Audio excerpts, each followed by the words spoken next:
샬롬, 평안한 한 주를 시작하셨나요?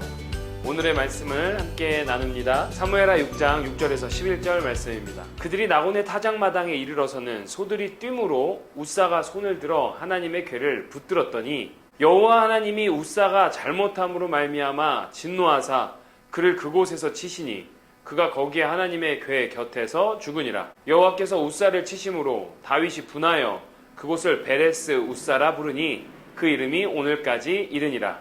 다윗이 그날에 여호와를 두려워하여 이르되 여호와의 궤가 어찌 내게로 오리오 하고 다윗이 여호와의 궤를 옮겨 다윗성 자기에게로 메어가기를 즐겨하지 아니하고 가드 사람 오벳 에돔의 집으로 메어간지라. 여호와의 궤가 가드 사람 오벳 에돔의 집에 석 달을 있었는데 여호와께서 오벳 에돔과 그의 온 집에 복을 주시니라. 아멘.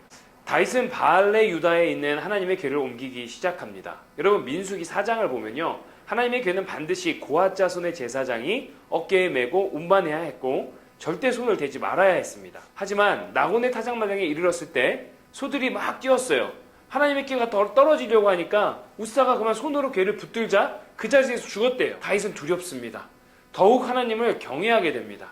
그리고 그 궤를 다윗성으로 가져가지 못하고 오벳 에돔의 집에 머물게 하는 거죠. 하나님의 궤를 맡게 된 오벳 에돔과 그의 온 집은 하나님의 복을 받게 됩니다. 오늘 말씀의 내용을 보면요, 궤를 손으로 붙든 웃사는 하나님의 진노로 인하여 그 자리에서 죽고 궤를 모신 오벳 에돔은 그와 온 집에 여호와의 복이 임했다고 합니다. 언뜻 이해가 잘 되지 않습니다. 사실 웃사도 어떻게든 하나님의 궤를 지키고자 손으로 붙잡았던 거 아닐까요? 결국 궤를 소유했다고 만사형통하고 복을 받는 것은 아닌 것이겠죠.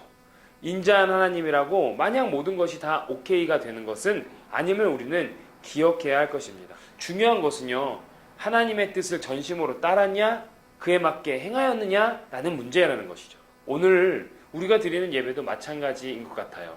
그저 내가 예배 드렸다고 교회 나왔다고 되는 것이 아니라 하나님께서 원하시는 참된 예배를 드렸는가의 문제라는 것입니다. 나아가서 우리 일상 가운데서도 얼마나 우리가 참된 예배자로 살아가고 있느냐의 문제라는 거예요. 그러한 자에게 하나님의 복이 임할 수 있다는 것입니다. 여러분, 어떠신가요? 잘 되고 계신가요?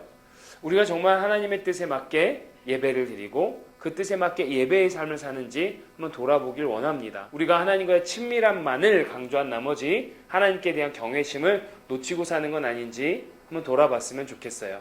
사랑의 하나님과의 깊은 사귐과 함께 위대하신 창조주 공의의 하나님을 경외하며 예배하는 균형 잡힌 신앙 그리고 삶이 되어야 합니다. 그런 저와 여러분 되기를 간절히 소망합니다. 다음 시간에 만나요. 샬롬.